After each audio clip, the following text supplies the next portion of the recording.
On the morning of November 4, 2002, the Palmetto Trust Bank on King Street in Charleston, South Carolina, opened its doors for another routine business day.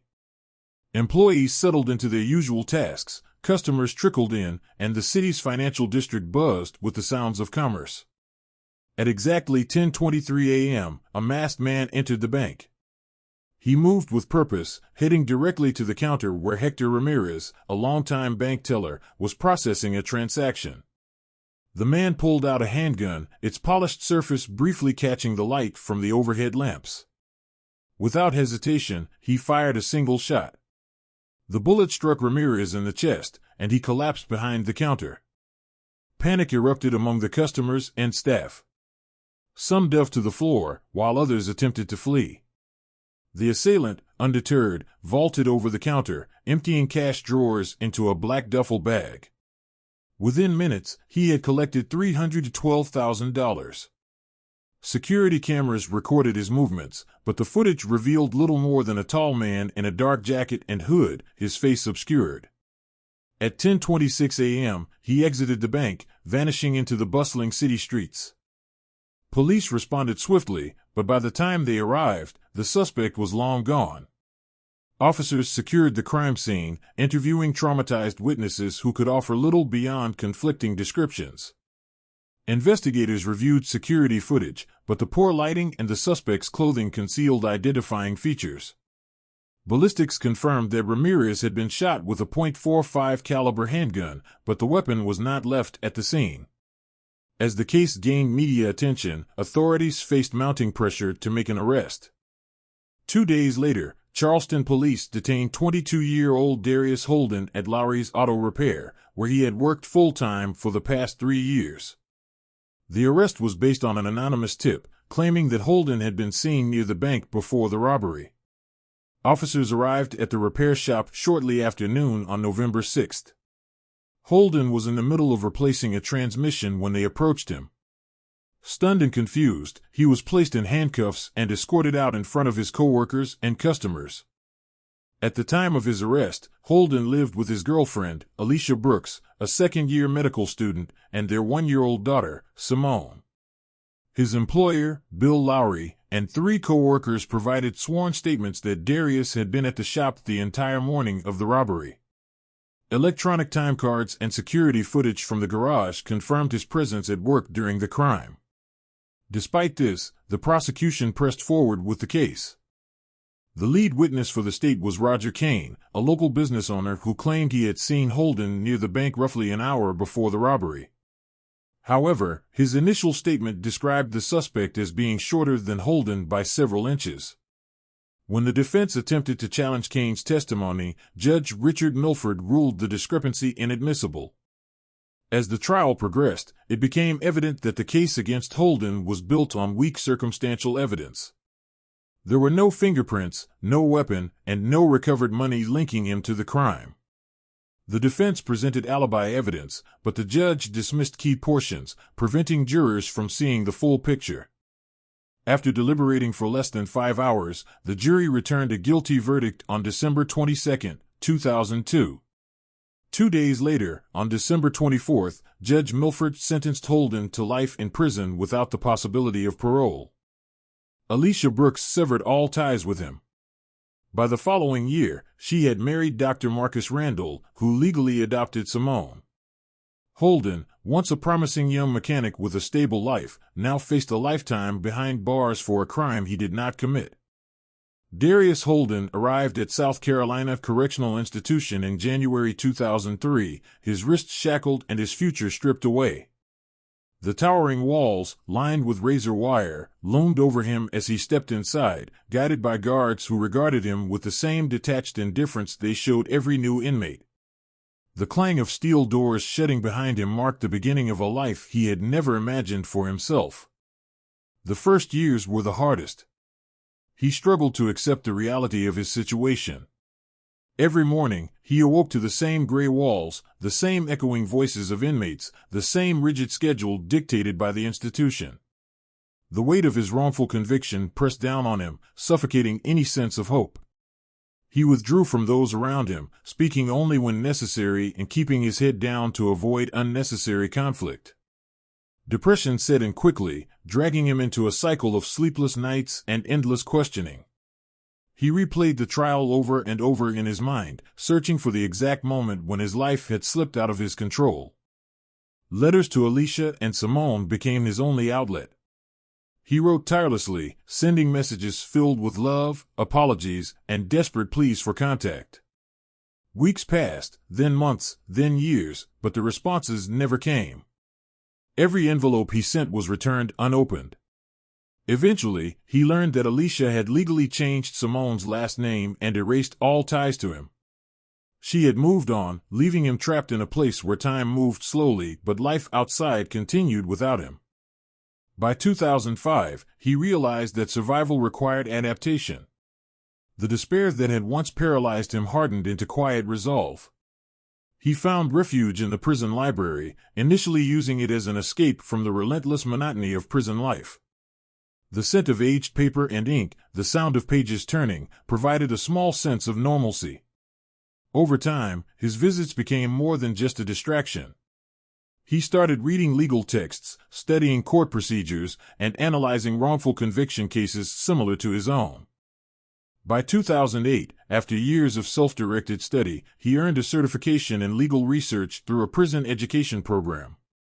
It was an accomplishment that no one in the outside world would recognize, but to him, it was proof that he still had purpose. He began assisting fellow inmates with their appeals, helping them draft legal motions and research case law. Some had legitimate claims of innocence, others were simply seeking loopholes to reduce their sentences. Regardless, he treated each case with the same meticulous attention to detail. His reputation grew within the prison, and even some guards acknowledged his knowledge, occasionally asking him about legal procedures. Despite this newfound focus, isolation remained a constant companion. No family visits. No friends checking in. The only person who ever came to see him was Bill Lowry, his former employer. Twice a year, Bill made the drive to the prison, sitting across from Darius in the visitation room, offering quiet support without false hope. They spoke about the world outside, of cars, business, anything except the injustice that had brought Darius to this place. As the years passed, his legal research became more ambitious. He requested access to court archives, meticulously studying past rulings and discrepancies in sentencing. In 2016, while organizing old case files in the prison library, he stumbled upon a series of documents related to corruption allegations within the South Carolina judicial system. The name Richard Milford appeared repeatedly. Intrigued, he delved deeper, uncovering reports of judicial misconduct, questionable sentencing patterns, and financial irregularities. Though these reports had never led to formal charges, they painted a damning picture of a judge who had shaped the fates of hundreds, possibly thousands, of defendants. As he traced the pattern of cases, a chilling realization settled over him: he was not the first, nor the last, to be unfairly condemned by Milford's courtroom. For the first time in years, Darius felt something other than despair. It was a slow-burning fire, a purpose beyond himself. His fight for justice was no longer just about proving his own innocence. It was about exposing a system that had failed him and so many others. By early 2017, Darius Holden had become more than just an inmate serving time. He was a researcher, an investigator, and, in his own way, a legal strategist. What had started as a desperate attempt to understand his own wrongful conviction had evolved into a meticulous examination of the patterns within South Carolina's judicial system. With each passing week, he spent more time buried in court records, case files, and sentencing reports. He documented every case presided over by Judge Richard Milford, searching for inconsistencies, outliers, and patterns that pointed to systemic injustice. The deeper he looked, the more disturbing the picture became. The racial disparities were undeniable. Defendants of color, particularly black men, were given disproportionately harsh sentences compared to their white counterparts for similar crimes. Mandatory minimums were applied selectively, plea deals were routinely denied, and crucial evidence favoring the defense was often dismissed. He found multiple cases where defense attorneys had presented strong alibis only for the judge to rule them inadmissible. In some instances, prosecution witnesses had changed their testimonies between police reports and trial, yet Milford had prevented defense teams from questioning the inconsistencies. Darius kept a detailed record of every questionable ruling, every manipulated piece of evidence, every pattern of bias he could uncover. At first, his findings were just numbers and cases on paper, but over time, they became a map leading him toward something much larger than himself. The question that loomed over him was no longer just about his own conviction, it was about whether the system had ever truly intended to deliver justice at all. Through the prison network, Darius had come to know Martin Greens, a former financial consultant convicted of fraud and money laundering. Greens had once worked closely with major law firms and had maintained contacts with former associates in the legal world. When Darius confided in him about the patterns he had uncovered, Greens listened carefully. He recognized the telltale signs of something more than just judicial bias. This was corruption, and it was systemic. Leveraging his old connections, Greens was able to obtain financial records, sealed court documents, and confidential correspondences. What Darius found within those records changed everything. Judge Milford had been receiving regular payments through various legal channels, large sums of money funneled through law firms, often just days before key rulings. The payments were disguised as legal consulting fees or real estate investments, but their timing was too precise to be coincidental.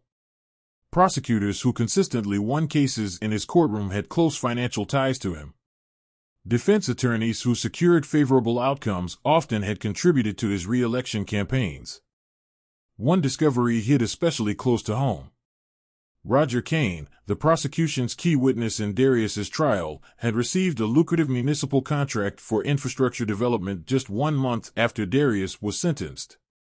Kane had never been a prominent contractor before, but suddenly, his company was awarded a government-backed deal worth millions. The timing was impossible to ignore. Kane had testified against Darius, his testimony had directly led to the conviction, and within weeks, he had been rewarded. By late 2018, Darius had assembled a compelling case, one that did more than just challenge his own conviction. It exposed a network of corruption that had operated for years, possibly decades. The evidence was damning, the connections undeniable. With everything he had gathered, he filed an official request for case review. He documented every inconsistency in his trial, the conflicts of interest, the financial incentives, the racial disparities, and the direct evidence of judicial corruption. It was a solid, meticulously crafted appeal that should have, by all reasonable standards, forced the courts to reconsider his case. But the rejection came swiftly. The South Carolina Court of Appeals dismissed his request without review. No explanation, no further discussion. Just a one-page response denying his petition. The message was clear. The system had no interest in correcting itself.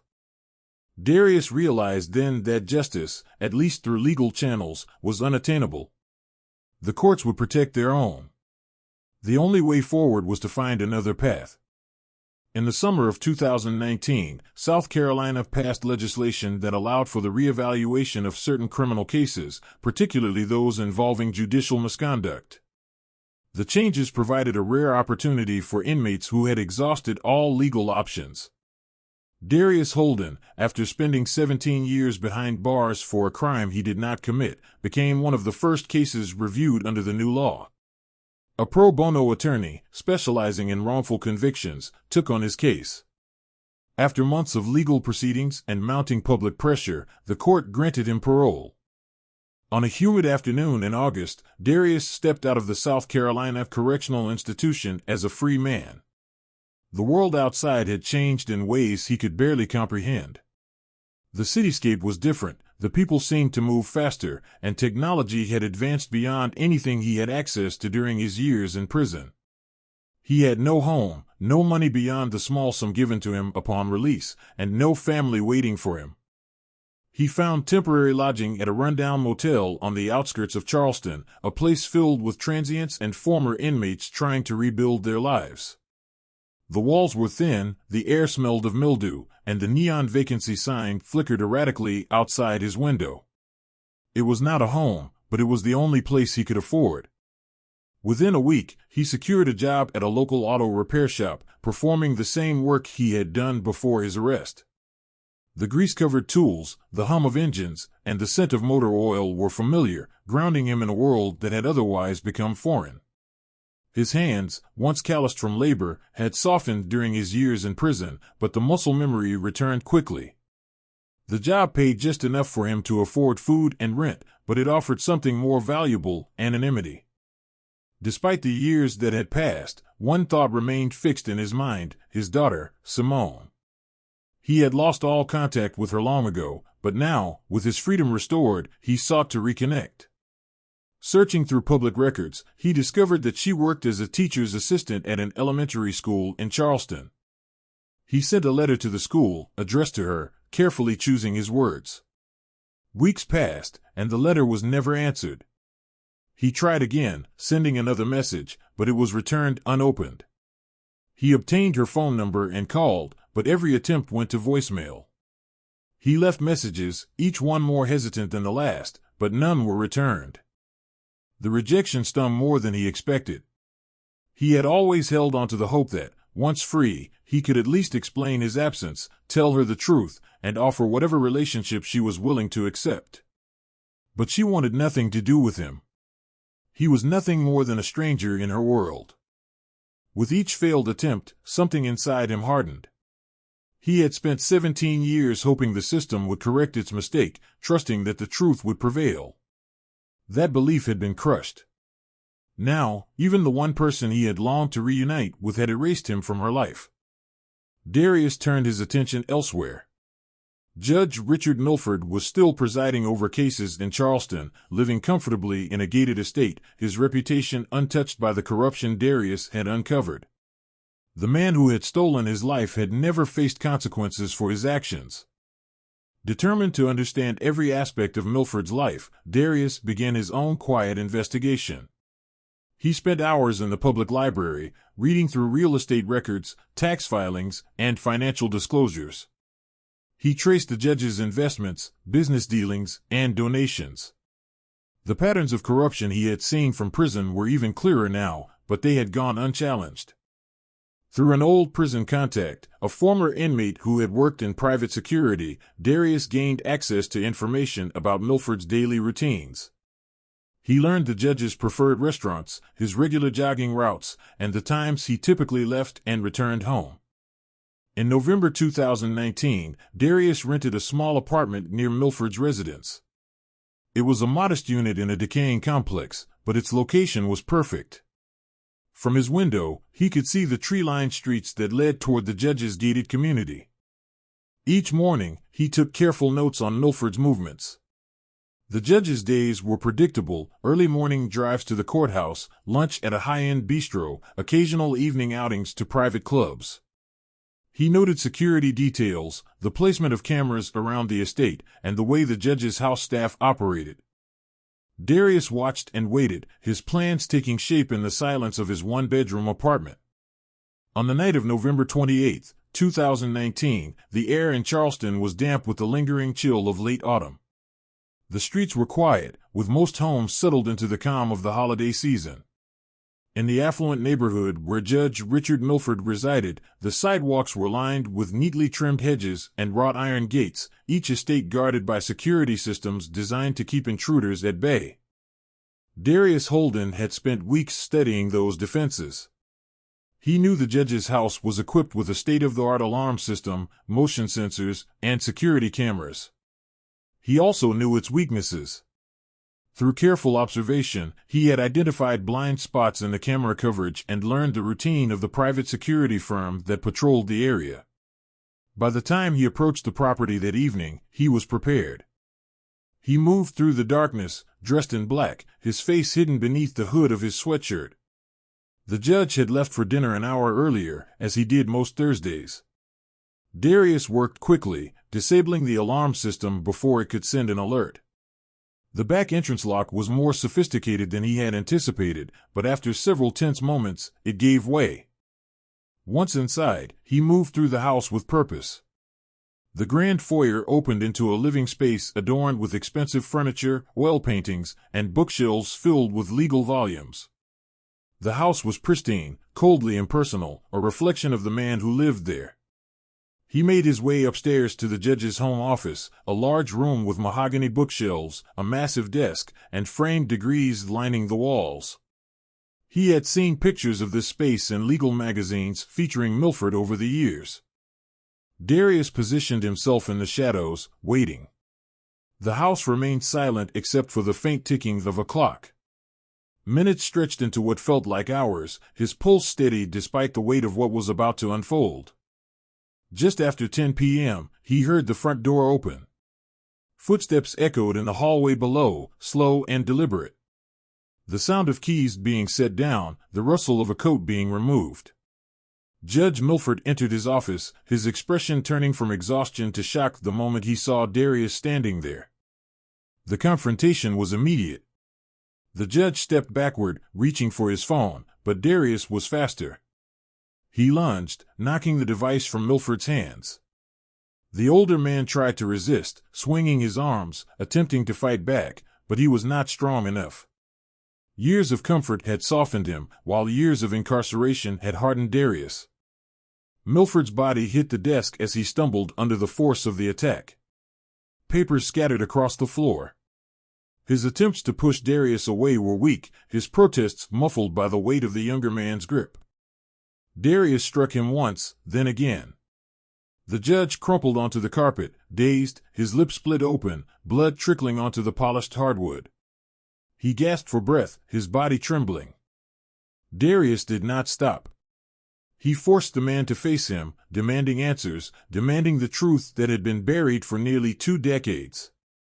The judge's protests turned to desperate pleas, then to confessions, fragments of words, gasps of fear, the realization that no excuse could undo what had been done. The struggle moved toward the staircase. Milford, desperate to escape, tried to pull away, but his footing faltered. His heel slipped against the edge of the step. His body twisted as he lost balance. For a moment, time seemed to slow. His arms flailed, reaching for something to stop his fall, but there was nothing. His body tumbled backward down the staircase. The sound of impact was sickening, each bounce against the marble steps sending shockwaves through the silent house. By the time he reached the bottom, his body lay still, twisted unnaturally. Blood pooled beneath his head, seeping into the cold stone. Darius stood at the top of the stairs, staring down at the motionless form of the man who had stolen 17 years of his life. The house was silent once more, except for the steady hum of the heating system and the faint ticking of the clock in the office. He exhaled, steadying himself. He had come for justice. Now, all that remained was the aftermath. Night of the affluent Charleston neighborhood, any unusual noise stood out. A neighbor walking his dog paused near the driveway, his brow furrowing as he glanced toward the house. Moments later, another neighbor across the street, noticing a disturbance, hesitated before picking up the phone and dialing 911. The police arrived within minutes.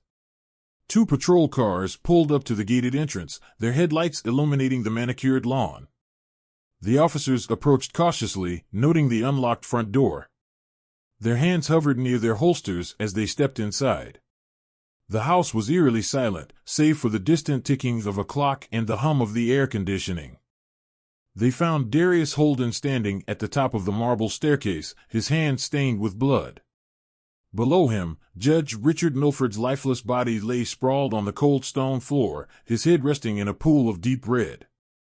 Around the room, papers were scattered, legal documents, financial records, evidence of corruption that Darius had spent years uncovering. Some were marked with handwritten notes, pointing to bribes, rigged cases, and unjust rulings. The officers ordered him to step forward. He complied without resistance, his expression unreadable as they placed him in handcuffs. There was no struggle, no plea for leniency. The truth had already been laid bare. At the station, detectives sifted through the evidence retrieved from the crime scene. What they found confirmed more than they had expected. The documents detailed a pattern of judicial corruption spanning decades, secret payments from law firms, reduced sentences for wealthy defendants, and disproportionately severe rulings against black and low-income individuals. Investigators traced financial transactions leading to offshore accounts in Milford's name, exposing a long history of bribery and abuse of power. As news of the scandal broke, the legal system was thrown into upheaval. The South Carolina Supreme Court ordered an immediate review of cases presided over by Milford. Attorneys representing past defendants filed motions for retrials. Over the next year, more than 50 convictions were overturned. Some inmates walked free after years of wrongful imprisonment. Others, still in the appeals process, awaited new hearings that could change the course of their lives. Despite the revelations, Darius was still held accountable for the night in Milford's home. The court did not dispute the corruption, nor did it ignore the injustices he had suffered. However, the law was clear: he had taken a life. At trial, prosecutors acknowledged the mitigating circumstances but argued that his actions had gone beyond uncovering the truth. The defense presented the years of evidence he had gathered, the desperation of a man failed by the system, and the irreversible damage done to his life. The jury deliberated for 2 days. In 2020, the court delivered its verdict. Darius was found guilty of involuntary manslaughter. The sentence was severe, 18 years in prison without the possibility of parole.